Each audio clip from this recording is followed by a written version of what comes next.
Look around you. You accept that the physical objects in your environment are real because you can see them. But if we trace that line of sight backward, we have to ask a strangely difficult question. What exactly is doing the looking? The ancient logic here starts with a simple proof.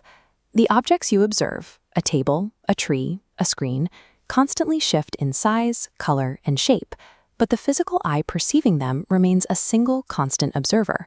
The forms change, the instrument watching them does not. Keep tracing it backward. The physical eye cannot be the final observer. You know when your eyes are open, closed, sharp, or tired. That means the eye itself is just another object being perceived by something deeper, the mind. And the mind is far from constant. Internal states like fear, desire, and doubt bubble up and fade away.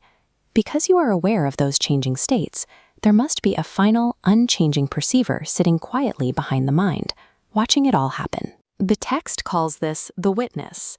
From heavy physical rocks to our most fleeting anxieties, everything we experience is a temporary object passing by.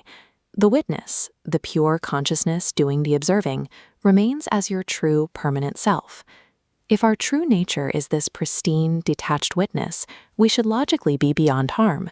Yet we spend our lives feeling exhausted, afraid, and entirely trapped inside a vulnerable human body.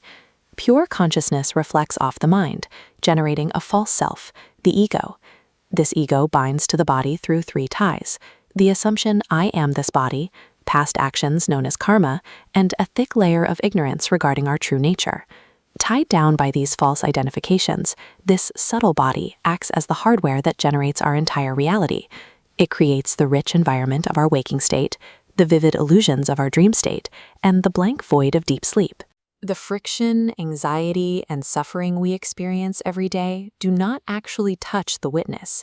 They are symptoms of a localized glitch, an error where pure consciousness mistakenly identifies with the physical form it happens to be illuminating. The infinite, formless consciousness appears as millions of separate, struggling entities. To understand how, we have to look at the mechanics of the illusion. The text points to a mechanism called Maya. Maya operates using two distinct powers. The first is active concealment. It throws a thick veil over the absolute truth, completely hiding the underlying unity of the universe from the observer. Once the truth is hidden, Maya deploys its second power, projection. It actively paints a fragmented, chaotic, and highly convincing universe directly over the concealed reality. Looking at this breakdown, we find that every single entity in the universe contains 5 specific characteristics. What a scene is called, its name, and the shape it takes, its form, are temporary illusions. The other 3 traits, pure existence, consciousness, and bliss, are the permanent realities underneath. The physical universe exists as a projection of temporary names and forms over the eternal Brahman, devoid of any independent existence of its own. Ancient philosophers prescribed a highly specific diagnostic cure for this illusion: 6 methods of deep concentration, known as Samadhi, designed to bypass the restless mind and isolate the witness. The methodology is divided into 2 approaches. 3 of the Samadhis turn inward, forcing the practitioner to focus on the subjective flow of their own thoughts. The other 3 turn outward, using physical objects in the external world as anchors for concentration. The initial stage is called Savikalpa Samadhi.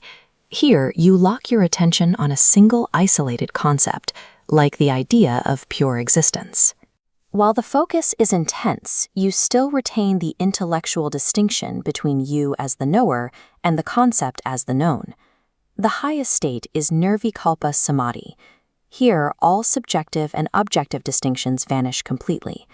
The mind absorbs into the reality of the self, becoming as perfectly still as an unflickering flame in a windless room.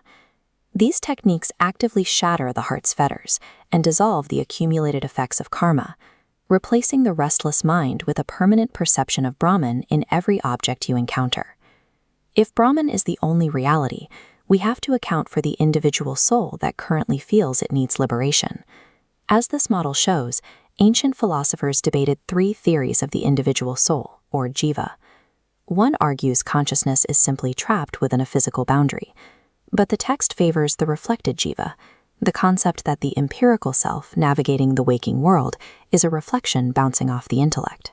We can understand this waking self by comparing it to the third theory, the imagined jiva. Think of the person you are in a dream. When you wake up, that dream identity completely vanishes. The self you feel you are right now dissolves in the exact same way the moment you awaken to absolute reality. The individual, striving soul, exists exclusively from the perspective of ignorance. Upon liberation, the true jiva realizes it was always identical to the absolute reality. The text synthesizes this entire argument through one final metaphorical proof. Think about the physical properties of water, its temperature, its fluidity. Those exact qualities inherently inhabit a massive rolling wave, and they equally inhabit the tiny, fragile bubbles of sea foam riding on its surface. The absolute qualities of reality, existence, consciousness, and bliss, operate the exact same way. They permeate the solid, empirical world we wake up to every day, and the fleeting, illusory worlds we build in our dreams. The sea foam eventually pops and merges into the wave. The wave eventually crashes and settles back into the ocean. In the end, the illusory physical universe and the temporary human ego simply collapse back into the infinite, undisturbed witness.